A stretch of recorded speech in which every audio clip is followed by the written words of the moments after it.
Do you know who saved 500,000 Afghan lives in a remote Afghan province? A small Japanese man, not very young, a bit stooped, but full of the zeal to help people in any way he could. Today's video is about a Japanese superhero called Dr. Tetsu Nakamura, a superhero who didn't need a cape because he had a big heart.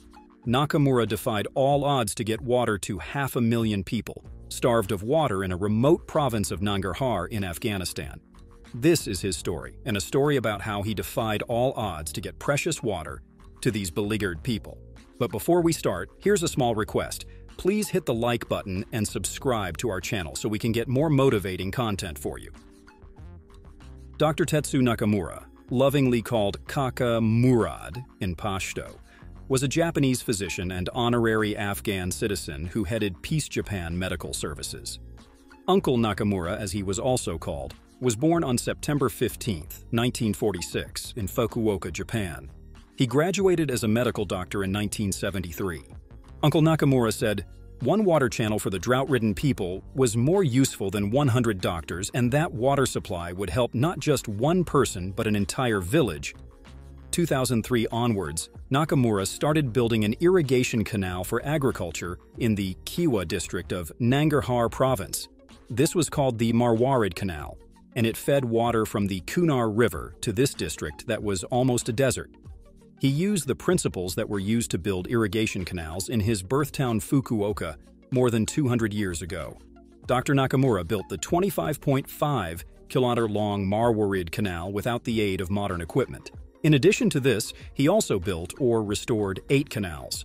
His canals helped irrigate 16,000 hectares of land and enabled 600,000 Afghans living in the Gambari Desert in Nangarhar province to survive.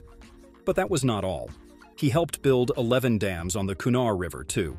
These are his words that also paraphrase his philosophy. Weapons and tanks don't solve problems. The revival of farming is the cornerstone of Afghanistan's recovery. Dr. Nakamura survived many attempts on his life. He missed death by a whisker when he escaped machine gun fire from an American military helicopter. On another occasion, he almost died protecting his canal. Perhaps he knew that he had very little time to live, and this is what prompted him to say, "I would be happy to die here." In 2008, Nakamura lost a dear friend, Kazuo Ito, to terrorists. He now had no choice but to go alone. Going back home to a happy life in Japan was not an option for Nakamura. Death came to him on December 4, 2019, when 8 armed men attacked the vehicle of Peace Medical Services, in which this old, brave man was traveling along with his 5 colleagues. He was shot 8 times and died on the way to a bigger hospital at the airport. His 5 colleagues died too. Kaka Murad's funeral was held in his native town, Fukuoka, on December 11th. It was attended by thousands of people. Dr. Nakamura died on that day in December 2019, but Kaka Murad will never die. The ordinary Afghans still remember him as the man who lived in their war-torn country for 3 decades to serve them. Dr. Nakamura won an award known as the Nobel Prize of Asia for International Peace. Uncle Murad worked side by side with the poor people in some of the worst drought-hit districts of the country, carrying bags of cement to bring water to the thirsty and the dying. He did it for the people he cared for and loved with all his heart, and not for fame or awards. He was indeed a rare, precious man. Please share how you feel about Dr. Nakamura down in the comments section. Thank you for watching this video till the end. Please like this video and subscribe to our channel.